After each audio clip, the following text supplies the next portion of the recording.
Welcome to today's webinar, Best Practices for Introducing Reading.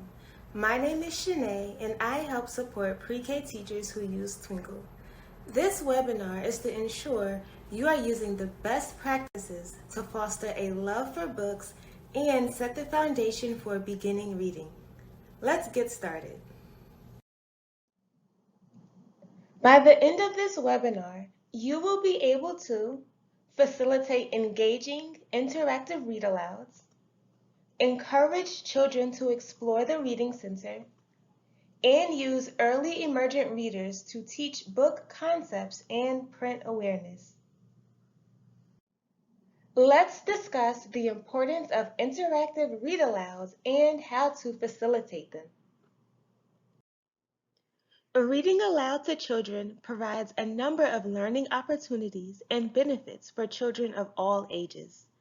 At least one daily read aloud is standard in most pre-K and early childhood classrooms. There are several benefits to reading aloud to children. Reading aloud to students helps them to develop a stronger vocabulary. Children acquire language primarily through listening. Reading aloud lets children hear new words in new contexts, which builds their vocabulary. It helps build connections between spoken and written word. When children hear words read aloud, they begin to see how printed words are closely connected to spoken words. It provides enjoyment. Children generally enjoy being read to, which encourages them to see and experience reading as something fun and positive. Reading aloud makes them more likely to be interested in learning to read, which is likely to then spark a lifelong love of reading. It increases attention span. Unlike watching TV, reading or being read to promotes a slower unfolding of events and ideas. This encourages children to listen, pay attention, and concentrate, which after a while can increase their overall attention span. It also promotes a safe way of exploring emotions. Reading a story aloud that explores particular emotions helps some children to accept their own feelings and understand how others feel. By reading aloud together, stories can help children feel more comfortable discussing their emotions with others. Let's explore the 5 steps to facilitate an interactive read-aloud. Step 1. Select a book. The very first thing to do is to select a book to read. You should choose a book based on the goal you want to achieve through the book. You may choose a book simply for entertainment. You may want to teach a reading or writing skill, such as rhyming, or you may want to teach a particular concept. The end goal is important because it determines how you approach reading the book.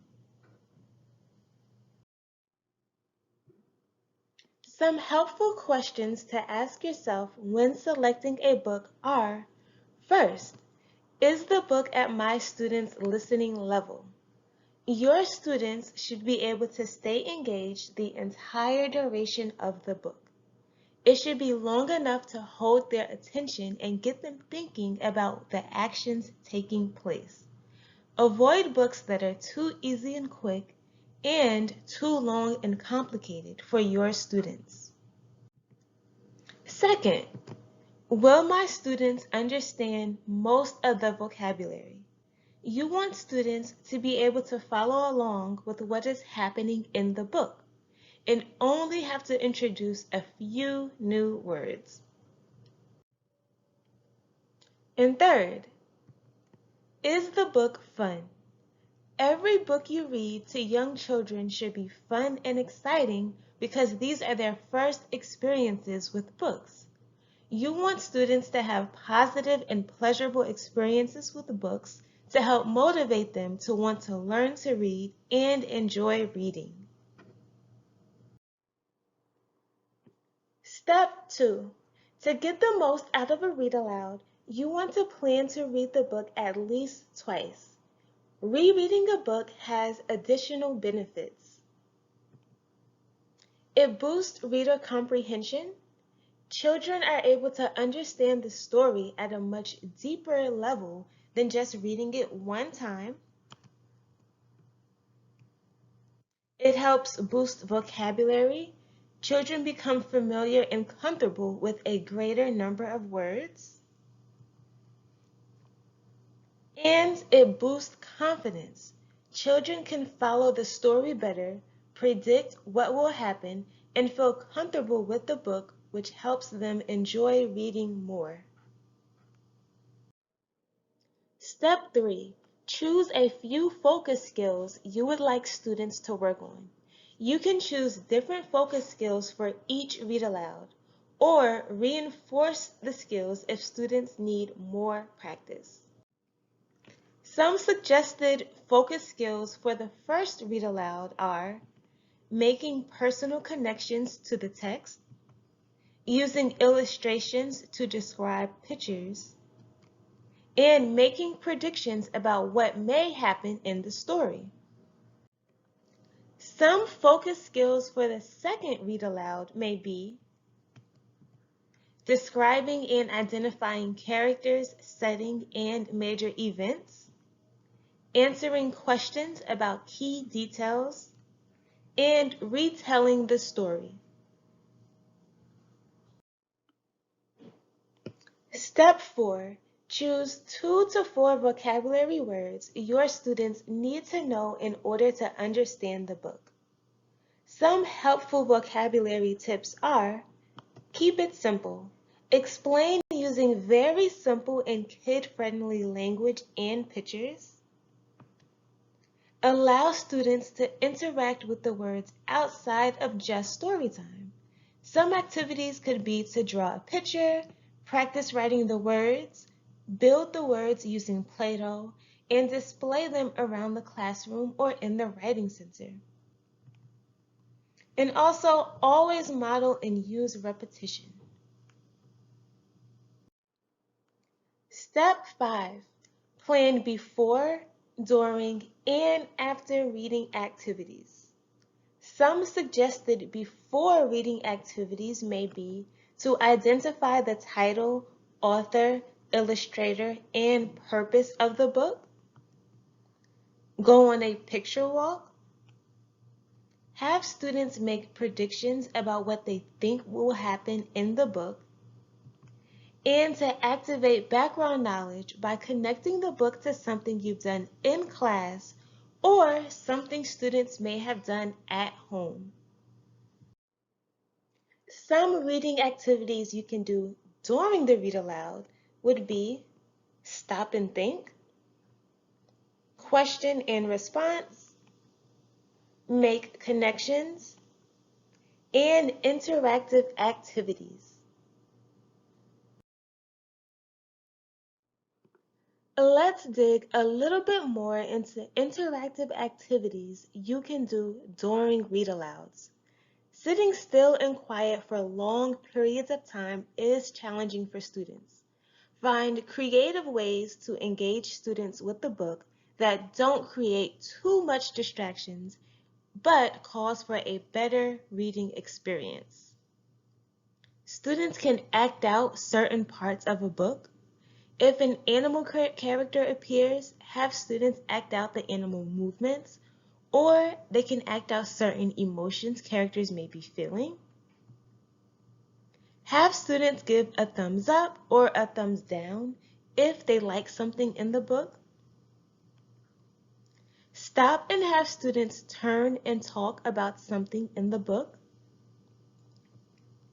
You can also add simple hand movements for different parts of the story, such as pat your head if you hear a rhyme, wave when a certain character appears.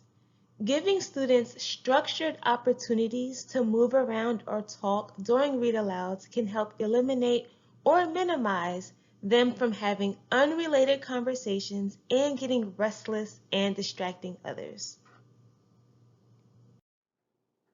Some after-reading activities could be to retell the story, have students share their thoughts about the story, discuss their favorite parts, and check predictions to see if they were correct or incorrect.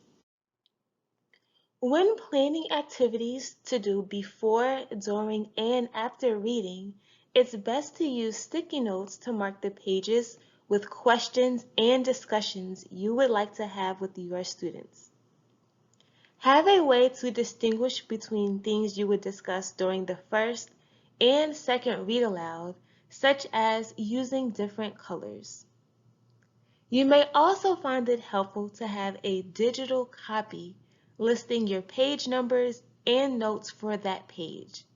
This is useful if you are borrowing the book or if you want to save the questions to use year after year. You can extend children's thinking by asking open-ended questions. If you can answer yes or no, the question is not open-ended. Open-ended questions require more think time, so be patient as you wait for students to respond. Simple questions such as, what did you learn from the story, are very helpful to activate students' thinking. It's also helpful to paraphrase or repeat what children answer, and then add some extra information and new words. That's a great strategy to help students develop language skills. After having a really engaging and fun experience with a book, add it to your reading center. Let students know that book will be available for them to explore on their own. This will help motivate students to go to the reading center because they know there's a book there they're familiar with and know is fun to read.